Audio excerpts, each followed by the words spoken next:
বাবার সম্পদ না থাকলে সন্তানের সাফল্যের সিঁড়িগুলো ব্লেডের মতো ধারালো হয়।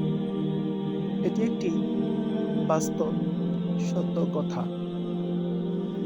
তাই সকলের উচিত হবে বুদ্ধিমত্তার সাথে পরিশ্রম করে সম্পদ কামাই করা। বর্তমান সময়ে সম্পদ না থাকলে অনেকে মানুষ হিসাবে গণনা করেই না। আসলে চলতে গেলে দুনিয়াতে ধন সম্পদের অনেক প্রয়োজন। তাই বুদ্ধিমত্তার সাথে ধন সম্পদ কামাই করো। এতে তুমি দুনিয়াতে অনেক কল্যাণ অর্জন করতে পারবে এবং আল্লাহর পথে ব্যয় করলে আখিরাতেও কল্যাণ অর্জন করতে পারবে।